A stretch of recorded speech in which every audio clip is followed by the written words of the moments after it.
روښانه لار د قرآن او حدیث په رڼا کې د یوې موضوع روښانه کول او د اوریدونکو پوښتنو ته ځوابونه. د ویلما ځنه سړی ځان منع کي تګ راتګ ورسره نه کوي نو ګناهګار خو پې نه دی. د ګناه په کار کې د چا سره مرسته مه کوئ، نیکۍ کار کې مرسته کوئ. ګاډي کې موس کېږي روان ګاډي کې. طلاق دی که هغه په رښتیاو کې وي او که په ټوکو کې وي. وړاندې کوونکی مفتی عبدالاحد خاکسار. له شنبې تر چهارشنبې د ماسپښین 1 بجه په 103.5 او 95.2 FM څپو. له شمشاد FM روښانه لار. چې د هجرت او جهادونو مجموعه ده، څه ښکلې مدینه ده، سنګر ده د اسلام. څه ښکلې مدینه ده، سنګر ده د اسلام. الحمد لله رب العالمين، الصلاة والسلام على أفضل الأنبياء والمرسلين وعلى آله وأصحابه أجمعين. قال الله تبارك وتعالى في كلامه المجيد والفرقانه الحميد. أما بعد فقد قال الله تبارك وتعالى في كلامه المجيد والفرقانه الحميد: أمن خلق السماوات والأرض وأنزل لكم من السماء ماء فأنبتنا به حدائق ذات بهجة ما كان لكم أن تنبتوا شجرها أإله مع الله بل هم قوم يعدلون. أما بعد فقد قال رسول الله صلى الله عليه وسلم: لا يغرس مسلم غرسا ولا يزرع زرعا فيأكل منه طير أو إنسان أو بهيمة إلا كانت له صدقة. رواه البخاري. إن الله وملائكته يصلون على النبي يا أيها الذين آمنوا صلوا عليه وسلموا تسليما. اللهم صل وسلم على سيدنا ومولانا محمد وعلى آل سيدنا ومولانا محمد كما صليت على إبراهيم وعلى آل إبراهيم إنك حميد مجيد. د شمشاد رادیو ټولو اوریدونکو او د روښانه لار ټولو مینوالو السلام علیکم ورحمت الله وبرکات. دا د یو ځل بیا زه عبدالاحد خاکسار ستاسو په درانه خدمت کې په دې دیني خپرونه کې په دې 1 ساعته خپرونه کې له تاسو سره ستاسو په چوپړ کې یم. کولی شئ چې تاسو له موږ سره د موضوع اړوند یا خارج له موضوع څخه خپلې دیني پوښتنې را سره شریکې کړئ. هغه ګران اوریدونکي چې غواړي زموږ سره اړیکې ونیسي د هغې دپاره د اړیکو شمیره 0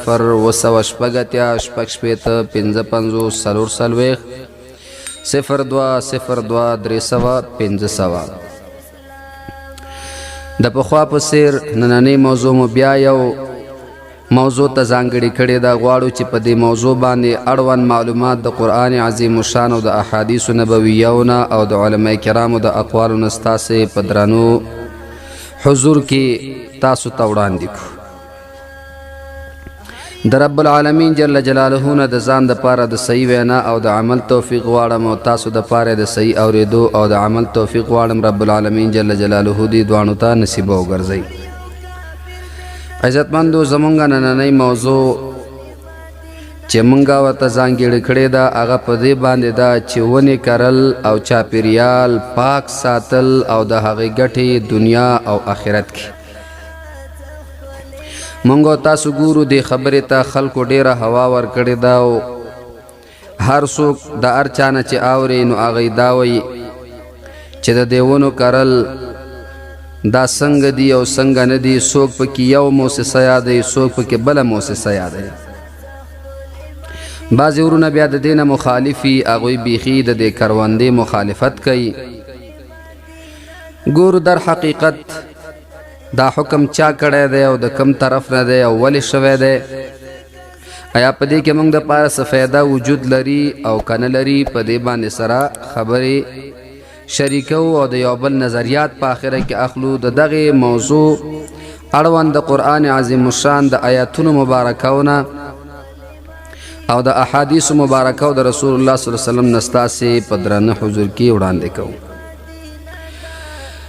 رب العالمین جل جلاله دا ځمکه پیدا کړې، اسمانونه پیدا کړي، په دې کې څه چې الله تعالی پیدا کړي دي دا ټول د الله تعالی د مخلوق په صفت باندې یادېږي. د دې ټولو خالق الله دی. که زورور مخلوق دی یا غیر زورور، که هغوی خبرې کولی شي که نشي کولی، د دې ټولو خالق الله دی. دا زمونږ ایمان او عقیده ده. ذکر رب العالمین جل جلاله په دې آیت مبارکه د سورة نمل آیت نمبر 80 کې داسې وایي: امن خلق السماوات والارض وانزل لكم من السماء ماء فانبتنا به حدائق ذات بهجه. الله تعالی فرمایي چا پیدا کړي د اسمانونو او ځمکې او چا نازل کړي د اسمان نه اوبه چې په دې سره د دې ځمکې نه باغونه زرغونی او په دې سره داسې باغونه را زرغونېږي چې هغه خاوند زیلی وي، زیلی لري، بعضې زیلی نه لري، ډکې وي، ګڼې وي. الله فرمایي دا خو ستاسو په شان کې جوړېږي نه چې تاسو یو ونه زرغونه کوي. نو چې نشي زرغونولی دا چا زرغون کړی؟ الله. نو بیرته پوښتنه الله کوي: اله مع الله، آیا د دې الله سره بل شریک شته؟ بیا الله تعالی د کفارو عقیده بیانوي: بل هم قوم یعدلون. دا داسې یو قوم دی چې د الله سره نور شریکان برابروي. در حقیقت د دې خلکو ناپوهي ده، د دې خلکو ناپامی ده. دا د دوی په جهالت باندې دلیل دی چې د الله سره شریک پیدا کوي. نو د ونو ذکر الله تعالی قرآن عظیم الشان کې کړی. دلته رب العالمین جل جلاله ښکاره کړه چې د دې ونو پیدا کوونکی ذات زه یم. نو د دې ونو کرل انسان ته فایده ورکوي که نه؟ ثواب شته که نشته؟ په دې کې رب العالمین جل جلاله پیغمبر علیه الصلاة والسلام ته د دې فواید هم ښودلي دي او پیغمبر علیه الصلاة والسلام مبارک ته رهنمایي هم کړې ده. الہ العالمین جل جلاله غیر د دې آیت مبارکه نه قرآن عظیم الشان کې ډېر آیتونه داسې نازل کړي دي چې د هغې تذکره پکې د ونو شوې ده، چېرته فایدې پکې د ونې بیان شوي دي. الہ العالمین جل جلاله ځای په ځای قرآن کې ذکر کوي. نو باید چې انسانان د ونو په کرلو کې دریغ ونه کړي او په دې کې سستي ونه کړي، ځکه دا د دوی دپاره صدقه جاریه ده. ښکلې مدینه ده سنګر د اسلام، څه ښکلې مدینه ده سنګر د اسلام، چې د هجرت نبی پاک صلی اللہ علیہ وآلہ وسلم مبارک فرمائی، نبی پاک صلی اللہ علیہ وسلم مبارک فرمائی: لا یغرسو مسلم غرسا، کرنا نکئی یو مسلمان پکرلو باندے، ولا یزرعو زرعا، او نه کری فصل لرا،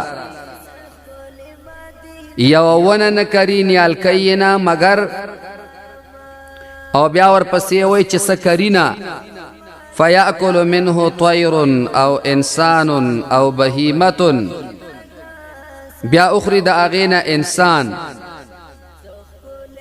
او خوراکو کی د هغې نه پرنده، او یا د هغې نه چارپی، هغه د دې نه څه اخري، الا کانت له صدقة، مگر دا د دې دپاره صدقه شمارلی کېږي، خیرات ورته شمارلی کېږي چا چې کرلی. غرس علماء کرام فرمای په لغت کې په معنا د کرلو سره د ونې او یا مطلق کرلو ته وای، نهال کولو تم وای، او عام ونه کرل هغې تم غرس وای، یا د ونې قلمه کول د هغې سره بل قلمه یو ځای کول دا هم غرس دی. او په اصطلاح کې غرس فایدهناکه ونه کرل که د سوري دپاره وي یا د میوې دپاره وي، دې دواړو دپاره د غرس لفظ استعمالیږي. ځکه نبی پاک صلی الله علیه و آله وسلم مبارک هغه وایي چې لا یغرسو مسلم غرسا، نه کری مسلمان شی په کرلو باندې، ولا یزرع زرعا، او نه فصل کری په کرلو سره مگر کوي کری فیاکل منه طیر او انسان او بهیمه، او بیا د دغه فصل نه یا د دې ونې نه څاروي څه خوري یا تینا پرندگان څه شی خوري، دې دپاره دا صدقه شمارلی کېږي. نو دې کې مونږ ته اشاره دې خبرې ته شوه چې د ونو کرلو ته که مونږ تاسو ووایو چې د پیغمبر امر دی، نو انشاء الله په دې کې به ګناهګار نه یو.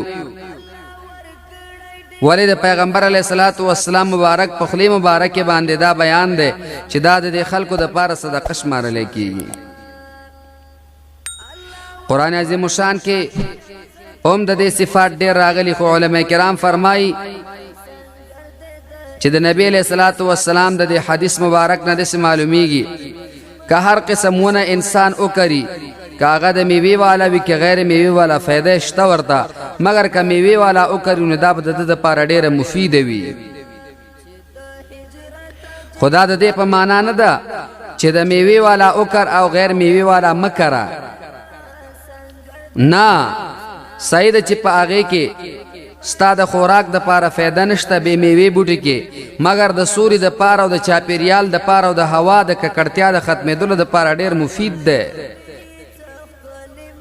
نو څومره هوا چې صفا کوي، څومره څاروي د دې نه شنه پاڼې خوري، دا ټول ستا دپاره صدقه شمارلی کېږي. الله تعالی ستا دپاره صدقه شماري. قرآن عظیم الشان بل ځای کې مهرباني کوي د ونو په حق لوی، ألم تر أن الله يسجد له من في السماوات والأرض والشمس والقمر والنجوم والجبال والشجر والدواب وكثير من الناس. سورة حج کې الله تعالی فرمایي آیا نه ګورې ته ای لیدونکیه چې سجده لګی دی الله تعالی ته هر هغه څوک چې په اسمانونو کې دی او په ځمکه کې دی، دا ټول الله ته سجده لګی. ځکه دا د الله تعالی عباد دي، د الله تعالی بندگان دي، د الله مخلوق دی، الله ته سجده لګی. والشمس والقمر، المر او سپوږمۍ دا هم سجده لګی. والنجوم، ستوري هم سجده لګی الله تعالی ته. څومره ستوري چې مونږ او تاسو ګورو په خپلو سترګو باندې، دا ټول الله ته سجده لګی. والجبال، غرونه هم سجده لګی الله تعالی ته. والشجر، ونی، څومره په دې سرزمین کې چې ونی دي دا ټول الله تعالی ته سجده لګی. والدواب، او هغه ګرځېدونکي چې هغه په ځمکه باندې زندگی کوي، چې هغه ذی روح دی، کمار دی او کلاړم دی، یا نور څه پرندگان دي یا درندگان دي، دا ټول د الله تعالی حمد و ثنا وایي. وکثیر من الناس، او ډېر د خلکو نه هم د الله تعالی ثنا وایي. دلته شارحین علماء کرام مفسرین وایي د دې آیت په شرحه کې چې الله تعالی وایي هر څیز الله تعالی ته سجده لګوي، نو من خو ذوي العقولو دپاره راځي. نو دې کې خو الله تعالی وروسته والشمس والقمر دیم ورسره ذکر کړه. نو علما بیرته جواب کوي چې اشرف المخلوقات چې دي هغه انسان دی. نو اصل انسان دی او فرع ورسره دا یاد کړه، زمین کې ورسره دا هم یاد شو. والشمس والقمر، المر او سپوږمۍ الله تعالی ته سجده لګئی. د دې سجده څنګه ده؟ نو رسول الله صلی الله علیه وسلم مبارکم په حدیث کې فرمایي کله چې د ورځې المر ټول ورځ وګرځي او بیا پریوزي الله ته سجده لګئی، بیا چې بیرته کله سبا ته را اسمان کې ښکاره کیږي بیا الله تعالی ته سجده لګئی چې الله ورته اجازه ورکړي نو بیا دا راوځي. همدغسې سپوږمۍ د الله تعالی د حکم تابع د الله تعالی ته ثنا وایي. او ستورم علی هذا القیاس، جبال غرونه په دې کې د انسان ذهن ته یو خبره راشي چې مونږ خو نه کته چې غر چېرته سجده لګولی وي. نو د دې علما کرام څو جوابونه کوي. والشجر ونم ورسره یادې د دې دواړو باره کې علما کرام یو خبره کوي. هغه وایي چې کیدای شي دوی د حال په ژبه باندې د الله تعالی ثنا وایي. منګو تاسو په حال نه پوهیږو، او د قال په ژبه باندې مخلوقات د الله تعالی ثنا وایي، لکه انسانان د قال په ژبه وایي، پیریان د قال په ژبه وایي، فرښتې د قال په ژبه وایي، او دا ونې بوټي او غرونه کیدای شي د حال په ژبه باندې ووایي. منګو تاسو په نه پوهیږو مگر الله په پوهیږي. ځکه الله تعالی بل ځکه مهرباني کوي ولکن لا تفقهون تسبیحهم. انسانانو تاسو په دې تسبیحاتو نه پوهیږئ چې ما د پاره تسبیح وي الله وي مگر زه پوهیږم. نو دغسې ونم پکې راغله چې دیم د الله تعالی ثنا وایي. نو ای مسلمان وروره چې تا په دې نیت باندې ونه کرلې وي چې الہ العالمین جل جلاله د مخلوق د پاره فایده په نظر کې وساتي او په دې نیت چې دا مې د محبوب علیه الصلاة والسلام سنت ده او تا وکړه، دغه بوټی چې څومره ثنا د الله تعالی وي ثواب به الله تعالی ستا په عمل نامه کې لیکي. دی چې الله تعالی ته سجده لګي ثواب به الله تعالی ستا په عمل نامه کې لیکي. نو کوشش کوه که خپله نحال کولی شي ډېره ښه ده، او که نشي کولی نو د بل انسان نیال کړی سیز او بوټی هغې د ماتولو کوشش مه کوه. په دې باندې د الله او د الله د نبي خوشحالي ده چې دا وي نو دا ثنا وایي او ستا په عمل نامو کې الله تعالی نیکی لیکي. کی مدفن دی څښکلې مدینه ده سنګر دی د اسلام ډېر صحابه پکې مدفن دی څښکلې مدینه. بیا همدغسې الله تعالی دو قسمه ونې د دو قسمه مخلوق په مثال کې بیانوي. د مثال په توګه الله تعالی پیش کوي الم تر کیف ضرب الله مثلا کلمه طیبه. محبوب ته نه ګورې څرنګه الله تعالی بیانوي او مثال کلمه طیبه د کلمې پاک کشجره طیبه دا پشان د هغې ونې دی چې هغه پاکه ده او هغه داسې ونه د صفت دا دی اصلها ثابت و فرعها فی السماء بیخي په ځمکه کې مضبوط وي او څانګې اسمان طرف ته پورته وي. دویم مثال ومثل کلمة خبیثة کشجرة خبیثة، او مثال د هغې کلمې چې هغه مرداره ده او بده ده کشجرة خبیثة دا پشان د هغې ونې خبیث و بے فیدې ده نجتثت من فوق الارض ما لها من قرار. د هغې ونې دا صفت دی چې ځمکې د پاسه هغه خپل بیخونه نیولي مګر قرار ورته نشته که هوا راشي غورځوي یې. دا دوانه د سورۃ ابراهیم آیاتونه دی، یو سل رښتم آیات ته بل شپږ وشتم ده. دلته علماء وی په دې اول کلمه کې، په دې اول آیات کې چې ویل کلمه طیبه، دې کلمې طیبین مراد کومه کلمه ده؟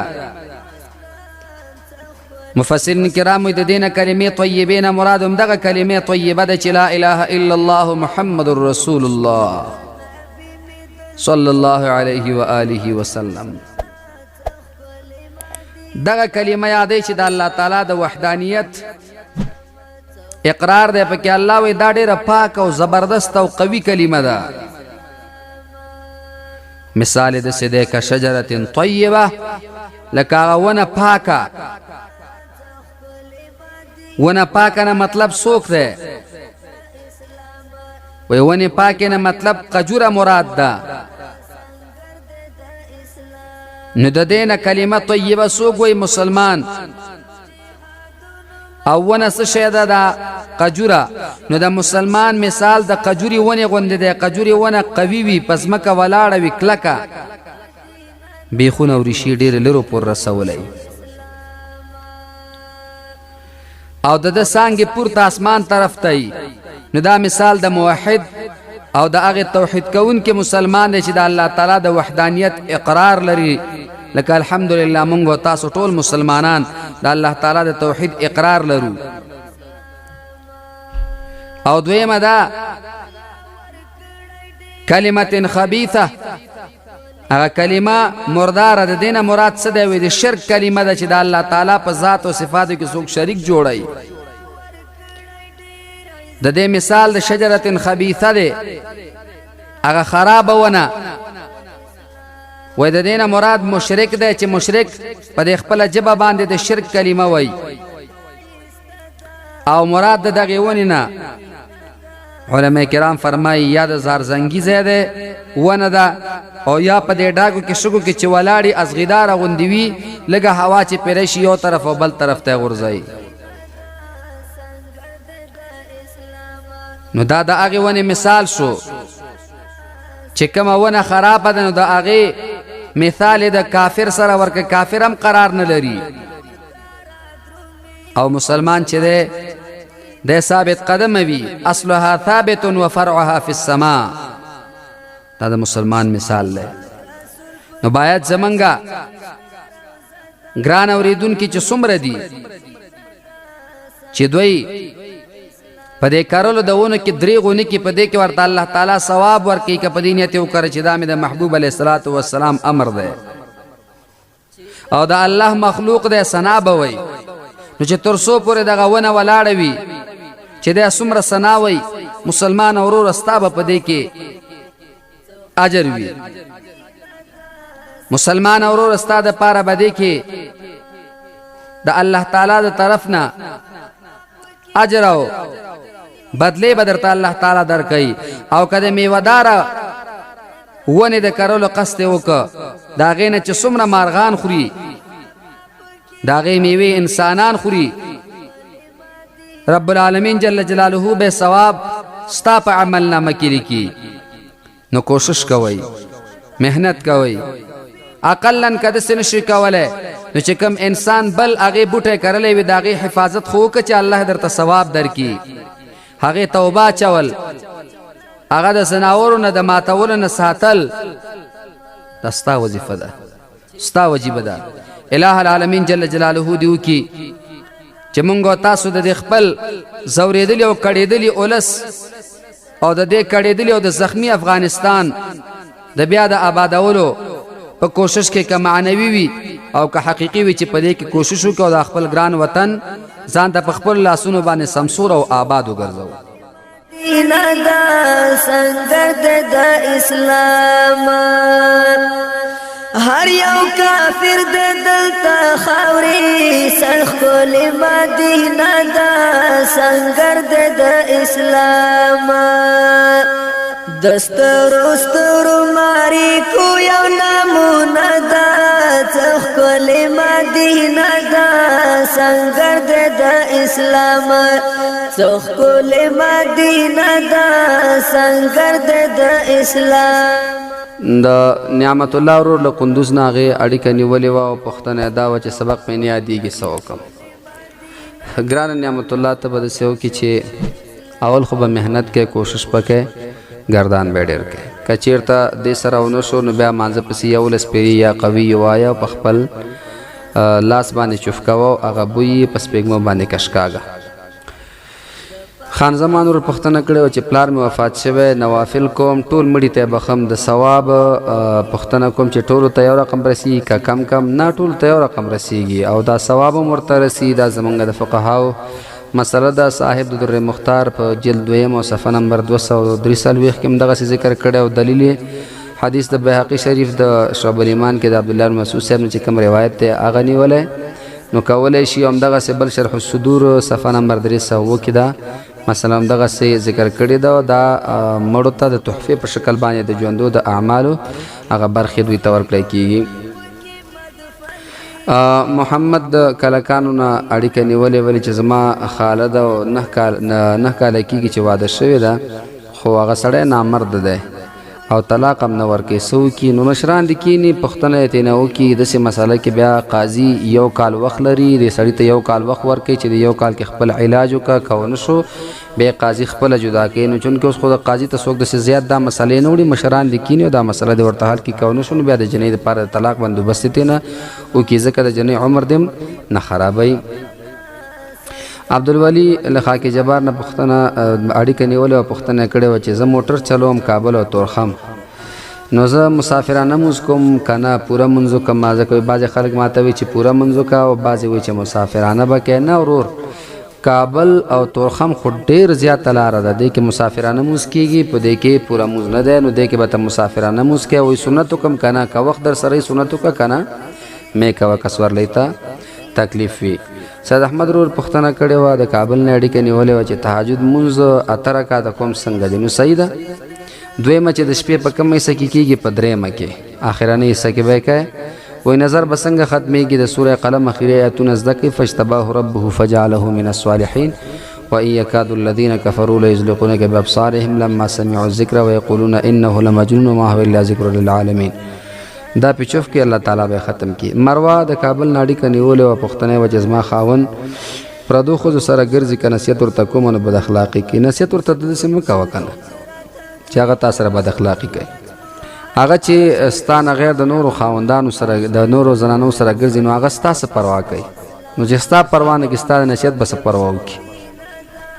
ته داسې وکړه چې د مینې په انداز کې په داسې طریقې باندې پوه کړه چې هغه په تا باندې اعتماد وکړي، په زور او په زش به خبره نه کوي. یو سړي بل ته ویلې وایي زه د پیر نه منم، ته راباندې مریدان منې، هغه ستا پروا نه کوي، نصیحت به دې څه ومني. نو جګړې ورسره مه کوه، په ترتیب باندې یو مسله حل کولی شي. نو حل کې دا ښه خبره ده.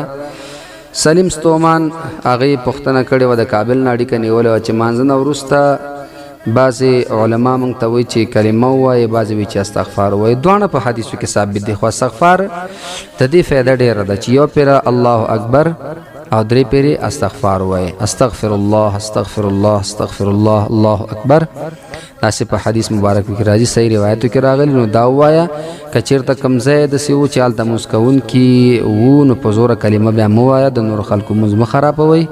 او که چېرته نه و نو که ویې وایي نو په دې کې ممانعات نشته. بل وی زیارت ته تګ روا دی که ناروا دی؟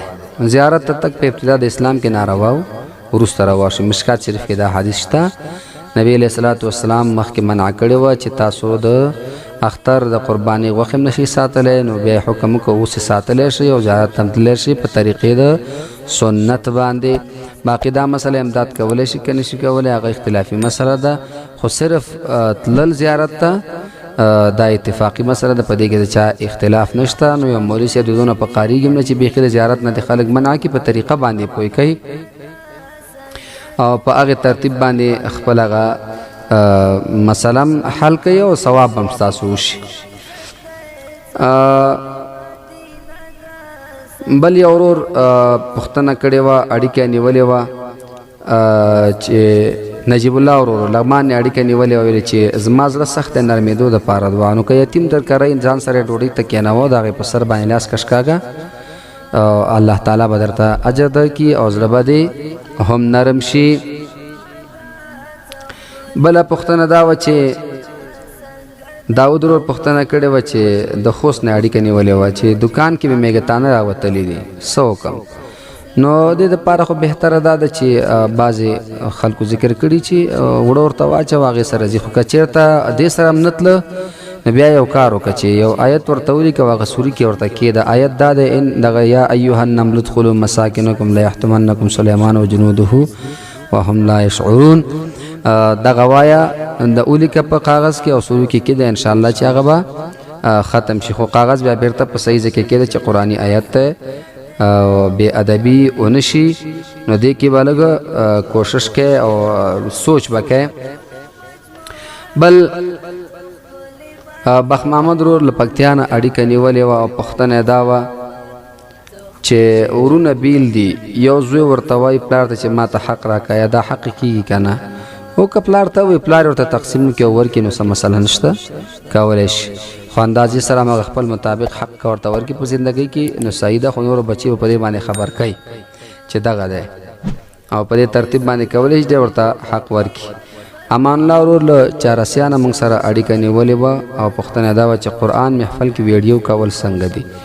نو که چېرته د قرآن عظیم الشان محفل وي باید چې ادب وشي او هلته ټول خلک چې ناست وي، که د هغوی چېرته اجازه ورته وي نو خو اختلاف بیا نه جوړېږي. نو په دې نیت باندې به اخلي چې خلک لکه دا بعضې خلکو دا مشوره کړې چې دا د مدرسو کې یا په مساجدو کې چې کم دغه دستبات نستاربندیانې کېږي په دې کې ورانې کېږي او د وطن د خرابولو کوششونه کېږي.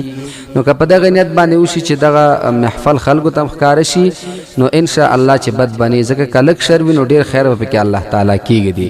خو ډېر داسې مه کوئ، مینه ورسره مه کوئ ډېره زیاته، ځکه د مسجد بې احترامي ده، د مسجد بې احترامي پکې رانشي. باقي مو په رب العالمین جل جلاله سپارم. السلام علیکم ورحمة الله وبرکاته.